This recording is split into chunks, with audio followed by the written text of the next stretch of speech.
Brace yourself. This, Saving the Republic, is one broadcast at a time. The Clark Cast with Matt Clark. All right, this is arguably the one phrase you never want to hear a talk radio host utter.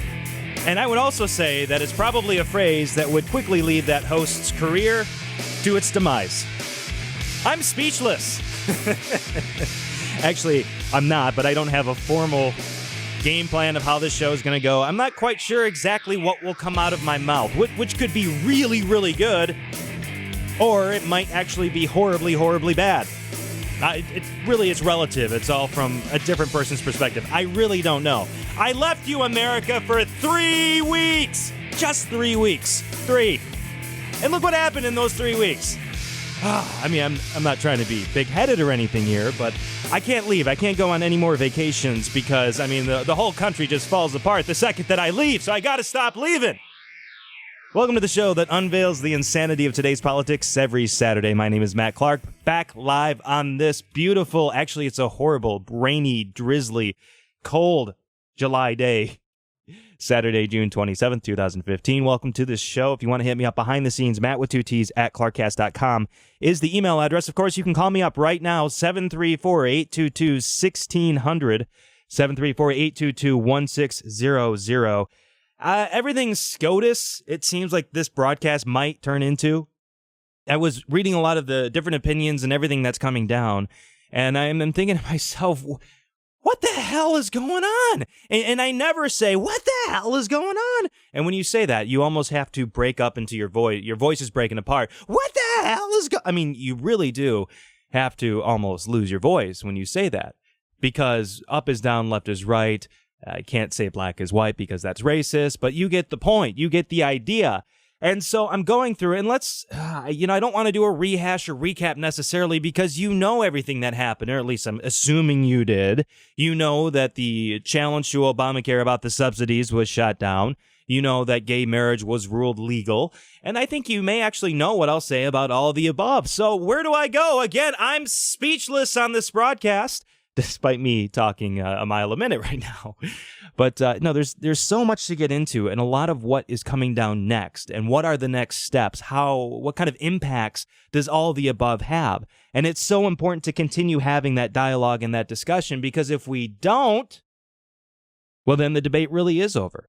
A lot of people say the debate on all of the above is over, whether we're talking about Obamacare, gay marriage, or anything else that is coming down the line. No, the debate is not over in insert whatever, because we should constantly be questioning. We should constantly be discussing, not disgusting, and then constantly be evaluating what's going on. And that is so healthy for the country to do, but in a good, polite, and respectful way. And unfortunately, we've come to a place in this country. And yes, I'm a little ginned up right now. We've come to a place in this country, 2015 America, where we cannot have a discussion. The second I would say, for example, that I have issues with the Supreme Court rulings, I am instantly labeled a homophobe. Even though I've said countless times on this program that I don't really care if gays get married. I don't. It's more of a don't bother the churches if they don't want to do it. More on all of the above in just a moment. But the conversation cannot be had, it seems, because you will instantly be shouted down. So moving forward, what is the first thing that we must do, whether you are conservative, Republican, libertarian, even a progressive, especially if you are a progressive? This is one of the first things that needs to happen, and understanding that you have a right to your opinion and you should be treated with respect and have a respectful dialogue about all of the above. Because in my own experiences, whether it's on the radio, whether it's with family, with friends, or with complete strangers, that is not the case. Respect and a dialogue, a discussion is absent. And that is so important to have. I'm instantly thinking about climate change and global warming. I opened up the show saying it's not a beautiful day because it's cold in June. In other words, global warming is a fraud. But I can't say something like that because I will be shot down. I will be labeled a denier, an anti-scientist guy. Even though I've said on this show before, and context is everything, that yes, climate change does exist because after all, we've had the ice age. After all, we've had fluctuations in temperature over time. But the idea of man-made climate change, that discussion, that debate never happened.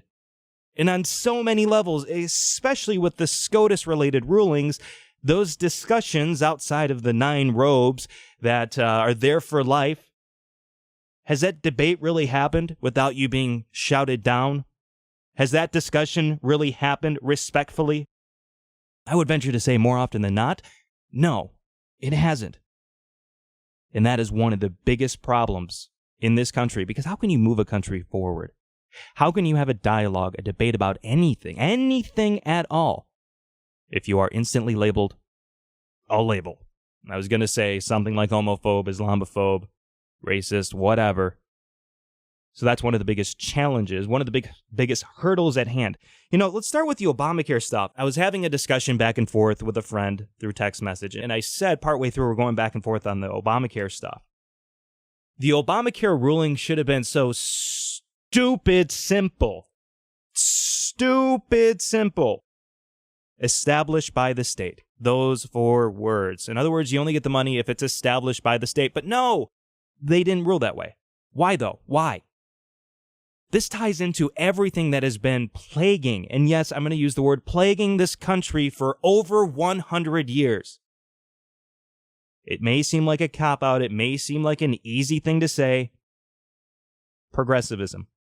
The idea, and what is progressivism? Because this is so crucial. This is so key and important. What is progressivism? It's the idea that you move beyond what was written, the actual meaning of any document, whether it's the Constitution, the Declaration, or in this case here, the Affordable Care Act. You move beyond its intention, its meaning, in order to push an agenda. Because after all, and let's use the Constitution as a good example, it's a living document according to progressives. It changes, it matures, it evolves over time. So therefore, its meaning evolves over time.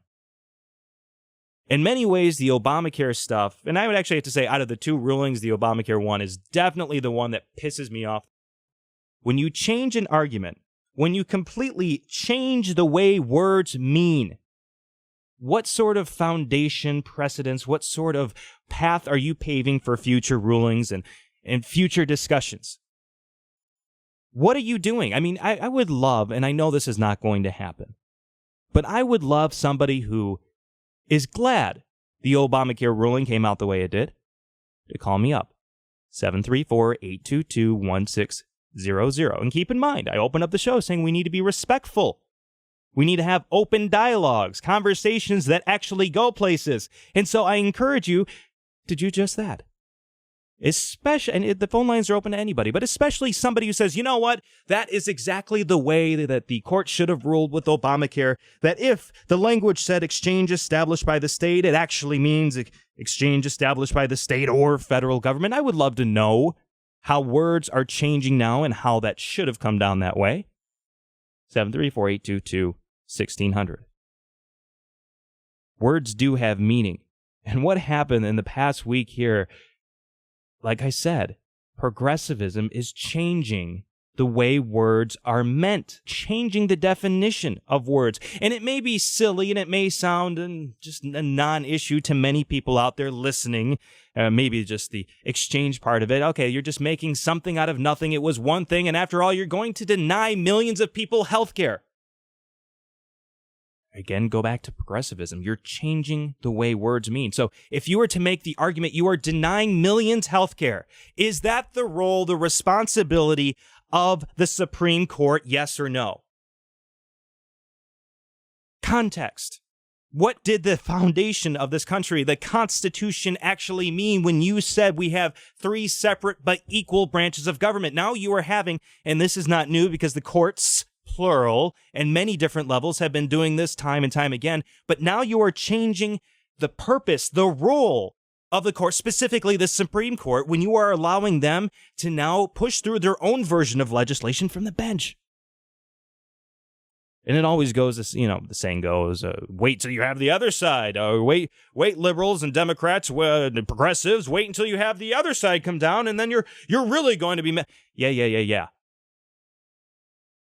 But now you have the Supreme Court changing the meaning of words, changing the purpose of words. And if you're not peeved about Obamacare or in this particular ruling, what will actually get you angry? Maybe it's a ruling down the line 1 year, 2 years, 10 years from now because the foundation, the precedence has already been set. Maybe it's a ruling coming down in the future that will tee you off, that will actually get you ginned up and angry to the point where you say, you know what? Maybe the court should just rule on whether or not that was constitutional, whether or not the law was followed, whether or not, in the language of the bill, that was actually followed the way it should have been followed. Because if the court is not going to do just that, what is the purpose? What is the point of the Supreme Court of the United States? Is there a purpose? Is there a point? Are they only there, this unelected body? Are they only there to ensure that when there is a competition, a tie between Republicans and Democrats, conservatives and progressives, whatever, that's what our job is here to do, is to figure out which 9 of us are going to side with what political entity, and that's the way the Supreme Court will rule. Is that what they're about now? Is that what this court has become? Yes. By the way, yes. Let me say that flat out right now. That's exactly what this court has become. A political body, a political machine. Scalia had a fantastic dissent, and he actually touched on exactly what I said there in many different ways. Quote, just ponder the significance of the court's decision to take matters into its own hands. What a parody today's decision makes of Hamilton's assurance to the people of New York. The legislature not only commands the purse, but prescribes the rules by which duties and rights of every citizen are to be regulated. The judiciary, meaning the court, on the contrary, has no influence over the purse, no direction of the wealth of society, and can take no active resolution whatsoever. That's why Lady Justice has a blindfold on, because justice is supposed to be blind. It's not supposed to factor in an economic situation. It's not supposed to factor in some sort of political chess move that will happen at the next step 2, 3, or 4. Justice is supposed to be blind. The court is supposed to be blind. The court is not supposed to weigh in any other factor other than what the law says, what the Constitution says. That's it. That's the point, the purpose of this court. 734-822-1600. Jenny, welcome to the show. Hi, Matt. Welcome back. Thank you. What's up? I just wanted to say that that's what I don't like about either one of these things, is that it has become, well, according to whatever political wind is blowing, and it has nothing to do with the Constitution or anything else. Exactly right. Has nothing to do with the constitutionality of it. I mean, if you want to go back to the first big Obamacare ruling, no side, either the Obama administration or the other side, was arguing that the mandate to buy healthcare insurance was a tax. No side was arguing. In fact, the Obama administration before the ruling said, no, it's not a tax, because they didn't want the label of saying, hey, we're taxing the American people. And yet somehow, despite no arguments being made that it was a tax, John Roberts and the majority ruled, it's a tax, therefore it's legal. They did their own political move in order to make sure that the law stood. And that is not the purpose of the court. No, it isn't. And that's what makes me unhappy about what they've been doing for the last few years. Particularly, it's getting worse. It is getting worse, and it goes back even further than that. Like I said, this is progressivism. This is what the left and the right, because left and right means nothing anymore. What is left and right? Matt Clark. I mean, what is the left side of the aisle, the right side of the aisle anymore? Is that synonymous with Republicans and Democrats? Because John Roberts was appointed by a Republican president, the last Republican president. There are a lot of justices that are progressives that were appointed by Republican presidents.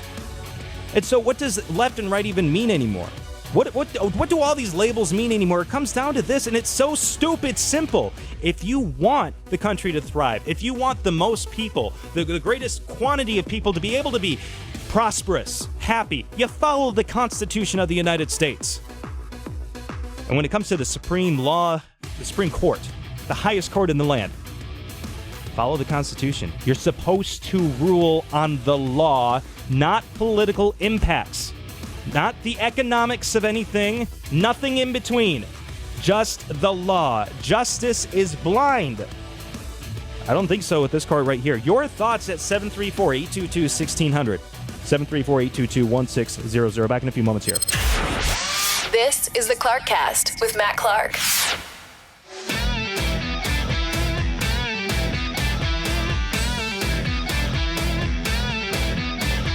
Call Matt now. 734-822-1600. 734-822-1600. It is not in our place to judge the quality of care and the deliberation that went into this or any other law. A law enacted by a voice vote with no deliberation whatsoever is fully as binding upon us as one enacted years after of study, months of committee hearings, and weeks of debate. Much less is it our place to make everything come out right when Congress does not do its job properly. Now, that is so powerful right there. Let me read that part again. This is coming out of the dissent by Justice Scalia after the Obamacare decision right there. And like I said, I'm not trying to rehash too much of what we already know. We already know this. A lot of people have already discussed this. Is it water under the bridge? No, it's still relevant. And it's still important to know, take a pulse of this country right now. How are we going to proceed, especially when we are tiptoeing into the very beginning part of the 2016 race? It's so important to take a pulse of this country because when the candidates just start screaming jobs, it's about jobs, I'll get more jobs. I think there's a lot more than just jobs to talk about on the campaign trail. So being well-armed, metaphorically, being well-armed with exactly what needs to happen in order to save the republic is crucial. It's important. It's everything. Reading that part again from Scalia, much less is it our place to make everything come out right when Congress does not do its job properly. If Congress bleeps up, if they screw up on something, if they did an didn't mean to do that, it's not the court's place to put a Band-Aid over it. It's not the court's place to fix it. It's the court's place to say, yeah, you screwed up, and we're going to rule that you screwed up, done, end. Whose place is it to fix the mess? It's Congress, duh, not the court. Now, for anybody out there, and I know this, again, is older news, but if anybody out there, I put the challenge out there to the left. Call me up, 734-822-1600. Nobody's taken me up on that challenge. Whether or not the Supreme Court should have ruled in favor of keeping subsidies for all, despite the law saying only states that set up exchanges are eligible for said subsidies. The court ruled, John Roberts specifically wrote that, could have economic impacts to it. We really should keep it this way because, maybe that's really what they were going for. Really? Well, I would point to the actual architect of the law, John Gruber, who is very well known these days as probably saying a little bit too much. A little bit too much of how the sausage was made. And in regard to whether or not the law says everybody should get it or just those states that set up the actual exchanges, I point you to this lovely bit of audio here. What's important to remember politically about this is if you're a state and you don't set up an exchange, that means your citizens don't get their tax credits. But your citizens still pay the taxes that support this bill. So you're essentially saying to your citizens, you're going to pay all the taxes to help all the other states in the country. I hope that that's a blatant enough political reality that states will get their act together and realize there are billions of dollars at stake here in setting up these exchanges and they'll do it. I hope that's a blatant enough political reality. Apparently it wasn't blatant enough for anybody on the Supreme Court. Well, not everybody, those that actually ruled the correct way. But what really wasn't blatant enough for John Roberts. It wasn't blatant enough at all. And for those of you out there that would say, the architects, the law actually really, in the spirit of the law, actually was for everybody. And I point you again to... What's important to remember politically about this is if you're a state and you don't set up an exchange, that means your citizens don't get their tax credits. Yeah. But your citizens still pay the taxes that support this bill. Right, yeah. So you're essentially saying to your citizens, you're going to pay all the taxes to help all the other states in the country.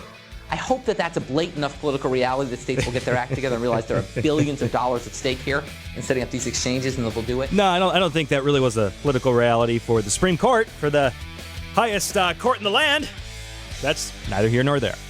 Again, it's still important to take a pulse of the country. Where are we at in 2015 America, Supreme Court included, when we move forward talking about which way the country should go? Who should we elect? More in just a few moments here. 734-822-1600.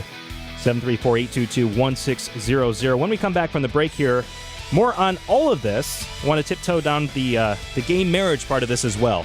Don't go anywhere. Keep it locked right here on the Clarkcast. This is the Clarkcast with Matt Clark.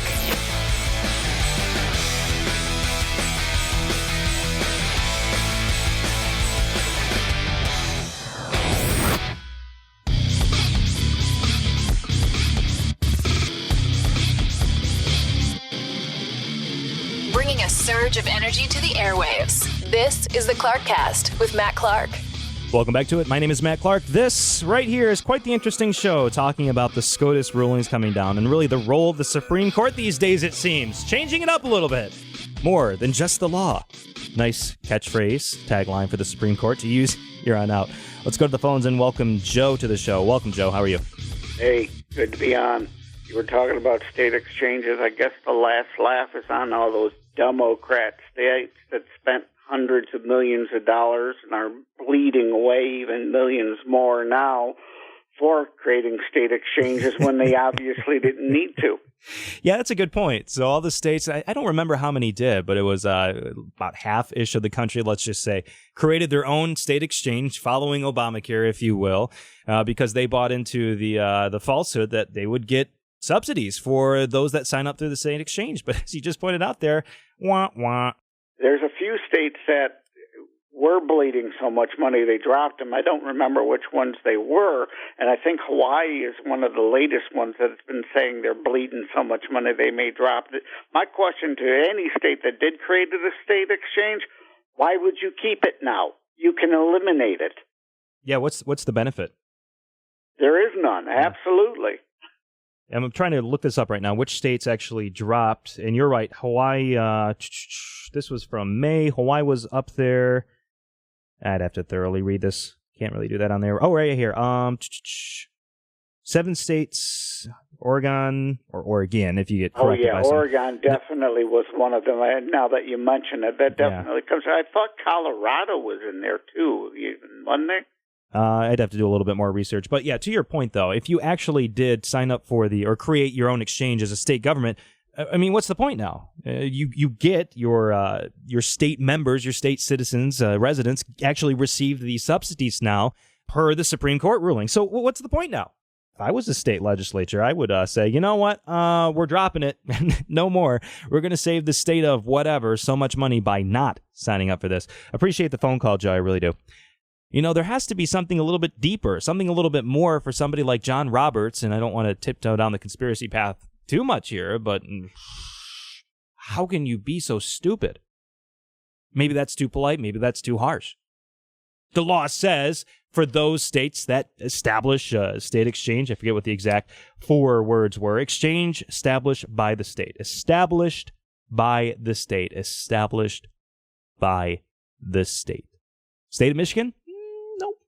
We chose not to, so we were on the federal exchange, but we still got, meaning the state, still got subsidies for those that signed up through the federal exchange if they were a state of Michigan resident. Was not really established by the state, so I thought that might be a clear slam dunk that, hey, law says you don't get them. And I'm not trying to be cruel. Again, the purpose of the Supreme Court, it's not supposed to factor in economic conditions. It's not supposed to anticipate which way the political wind will blow if you vote either yay or nay. To be honest, and let's think about this, the judicial branch probably is the easiest one. I mean, look, if you're a congressman, let's say, I mean, you got to get your hands dirty. You got to read a lot of bills. You got to wheel and deal, backroom deals, this, cocktail hour, that. I mean, you really have to sell a lot of your soul to be a legislator. So I'm going to say that it's probably the hardest branch I mean, from a workload perspective.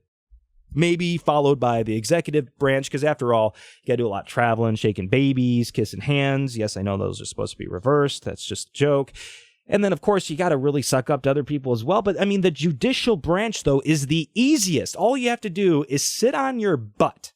Listen to people talk to you for, I don't know how long a Supreme Court case would be exactly, but all you have to do is sit on your butt, halfway pay attention, just ask some questions, and that's it. And then occasionally write a 20-page paper every now and then saying, look, here's why I want to vote in favor of this or against. I mean, it's so easy. They don't have to worry about re-election. I mean, they have the cushiest job in the federal government, I would say. And yet, maybe, just maybe, they get a little bored. I'm grasping for straws right now. Maybe they just get a little bit bored. And so they think to themselves, how can I possibly entertain myself a little bit more? Oh, I know. Let me make this controversial. Oh, I know. Let me be a little politically toxic here, because after all, that's going to gin people up. I'll have to answer for that. And I'm just like a legislature now. All right. 3, not separate, but not equal branches. And there you have it. So moving on to the second ruling, let's talk a little bit about the gay marriage stuff. I was listening to Linda on the previous show, listening to a lot of others, and I think there's a general consensus among most here at this station. I'm going to leave it at that. Let me just say what I believe, because I don't want to speak for anybody else. I really don't care. I really don't care. Now, I'm Catholic. Catholics don't believe in gay marriage. So in that point, as long as the church isn't forced to do this, I don't care. I really don't care. But here's where I get really concerned. The way that this ruling was written and what's coming down next, what is going to happen to churches, to religious institutions, to universities that are of a religious affiliation? How does this impact the gay bakers and the pizza parlor? How does it impact somebody who says, you know what, I don't believe in this, so therefore I do not have to adhere? So how does the line of religious liberty and discrimination, because those are usually the two sides to a coin in a given case, at least in 2015 America here, is it religious liberty or is it discrimination? Which one is it in this particular case, whatever this case may be? One of the things I found very interesting as well, and we can talk about states' rights and the issue around the erosion of states' rights, which I think is also important. But let's take this to a little bit of a higher level here. I started talking about the Supreme Court, the purpose of the Supreme Court, the meaning of 3 separate but equal branches. Again, judicial branch, best gig in all 3 branches. You have to do so little. Sit on your butt and answer questions most of the time. That's all you have to do. Are we 3 separate but equal branches right now? I talked about that and the meaning of the Constitution and the way everything was founded. And I know to many out there, especially if you disagree with me, you'll say, just some nutjob Tea Party kind of guy quoting the Constitution and all this, because that's usually the rhetoric that the left, progressives, those opponents follow up with. Again, no respect in dialogue anymore. That was a point for the first segment. Moving on. What is the point of the federal government anymore?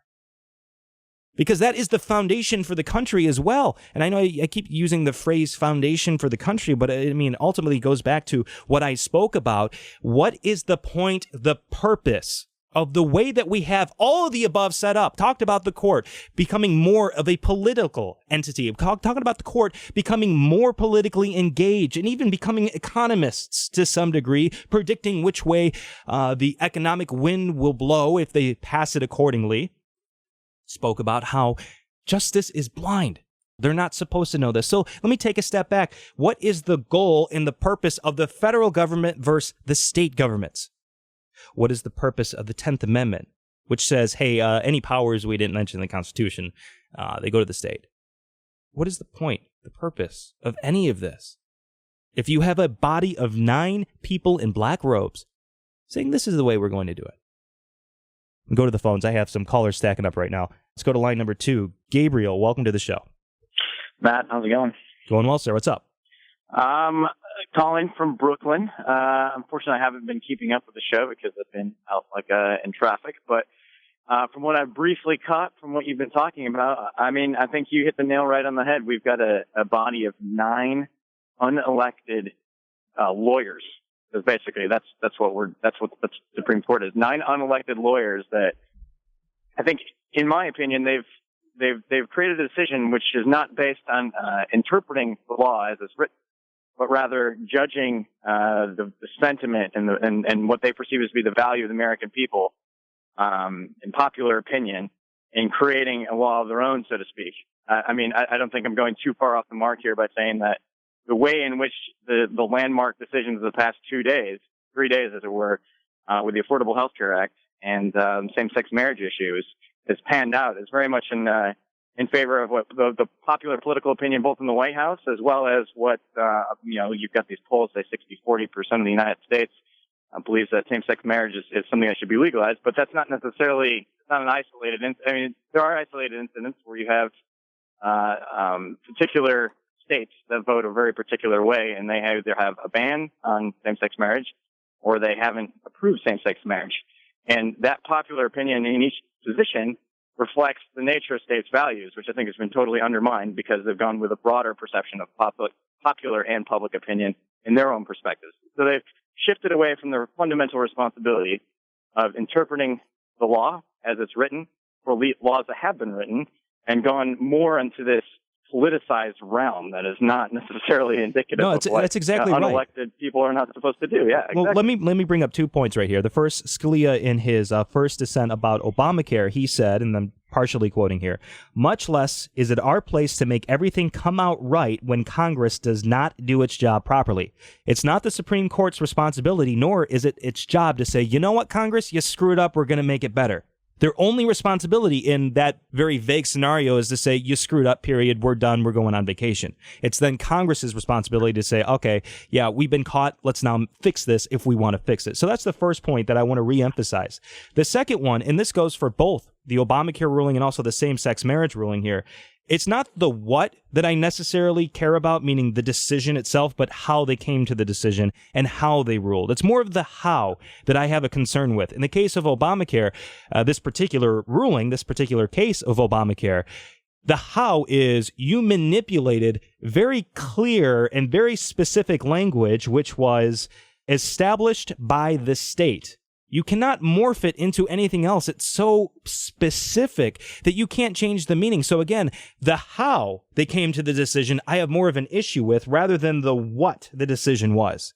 Oh, I totally agree. I was talking about this with somebody yesterday. I said it could be a state decided that it was in their prerogative and popular opinion to ban M&Ms. You can't eat M&Ms anymore. If something as trivial as that, if the state decides to ban it, well, then that's popular opinion, and then elected officials made that ruling under a legislative process that is enforced by states' rights and ultimately the federal government. And now it seems that the federal government is saying, oh, your decision to either not offer subsidies for the Affordable Health Care Act or to change the way in which you offer them, or alternatively, in the other case, if you decide to ban gay marriage on the state level, then that doesn't matter because now we don't recognize it. And I don't understand fundamentally how a state's ability to issue its own legislation and to interpret the laws to fit within its own state courts and the circuit court system is somehow completely undermined, it seems, by the actions of the past week with respect to what the Supreme Court is capable of doing and simply saying, well, we're here to interpret the law. But if the law is not, if there is no law about something very particular, so say the gay marriage issue, then we're going to, quote, interpret it, meaning we're going to author or we're going to craft our own version of what we think it should be, rather than offer a very sincere and legal approach, which is exactly what Scalia pointed to in his dissent yesterday, was that we moved away from clear, sober legal reasoning, and we've now assumed a position of, well, I don't want to say it's patronizing, but it's almost as if we know better because there's no precedent that's been set, so we're going to establish one in the realms of a law that doesn't exist. Well, states' rights in these days, unfortunately, is almost synonymous. At least that's how many paint the picture. of racism, the Confederate flag, which is currently in the news right now, that's synonymous with states' rights. If you really know the history of the Confederate flag and which party is responsible for it, it sheds a different light on it, but that's a different story for a different time. But when you start saying states' rights, people unfortunately and incorrectly start attributing that to racism, slavery, Civil War, Confederate flag. I mean, it's not just, and I'm not correcting you because I know you know this, it's not just the recent events with the Supreme Court ruling that has really tossed the 10th Amendment and states' rights in general under the bus. But if you just look to the DOJ now going into local police departments, investigating local police departments under racism, whether they exist or not, bypassing the state's own judicial system, the state's own attorneys general. So, I mean, it is mind-boggling, but if you look at what's happening, all the pieces perfectly fit into the puzzle of how they are eroding the Constitution and again, I'm going to use that phrase that I've been uttering so much, the foundation of the country.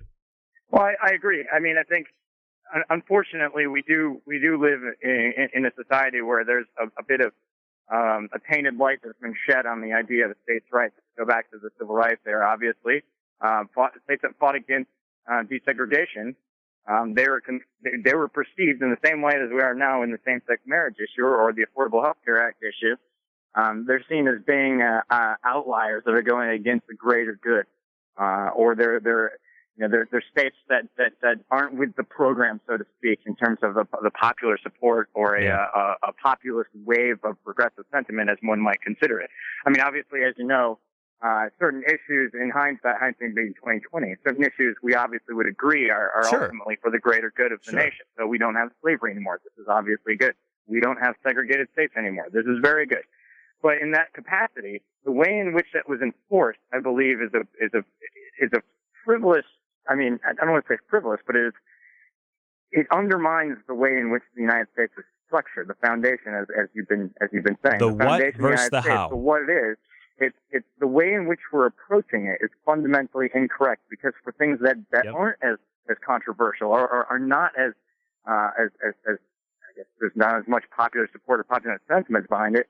It undermines the process we're doing things on a state level now, because we're setting precedents for things that the Supreme Court has decided is now something that they need to do, because it doesn't matter how long it may take for Alabama to approve, same-sex marriage laws, right? Yep. In their opinion, if it's not now, then it's too late, and that completely undermines the whole premise of the state, the state sovereignty issue, which I think is continuing to erode every step we take, and that's I think the call to the bigger issue here. Yep, Gabe, I got to fly. I got a couple more callers on the line right now. I appreciate your phone call. It goes back to the what versus the how. How did they come up with this decision, and what was that decision? Back in a few moments here, 734-822-1600. Saving the Republic, one broadcast at a time. This is the Clark Cast with Matt Clark.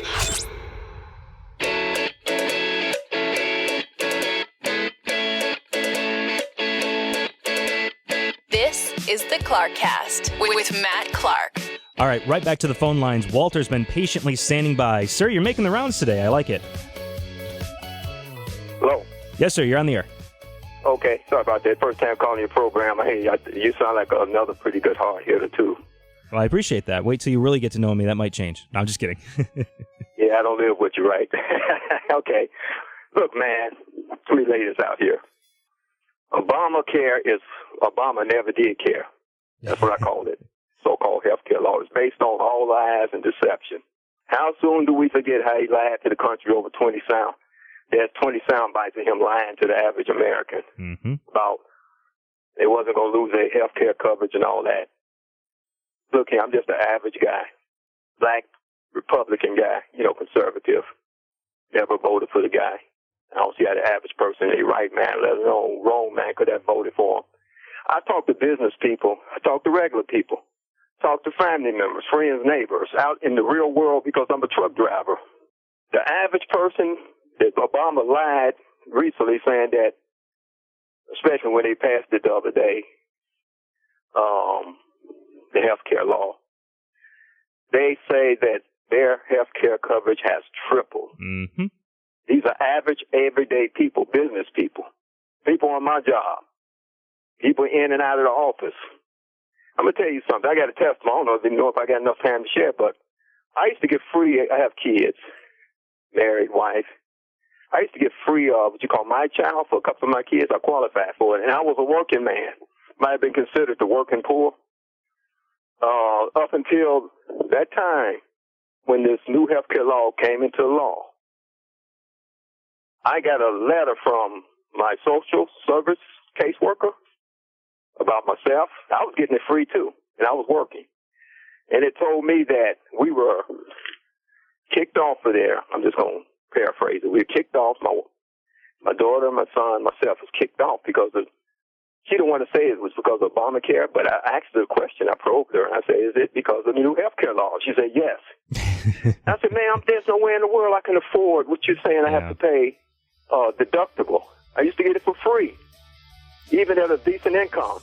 Walter, you're not alone. Family of four. Sorry to cut you off because the music's playing right now, the show's ending, but you are not alone. I mean, a lot of people have been losing their health care coverage. I mean, there's just really quick right here. Is that the audio that you're hearing with the president is him rambling on Americans' costs are going to go up. How everybody's going to be saving money. More people are going to lose health care coverage. And I have a minute 22 of this going on. But as I said, the music's rolling on, so I have to close out this edition of the ClarkCast radio program. As always, thank you for listening. Check out my website, www.clarkcast.com, for show highlights and more. Catch you next week. Thank you. Take care. For show highlights and more, visit www.clarkcast.com.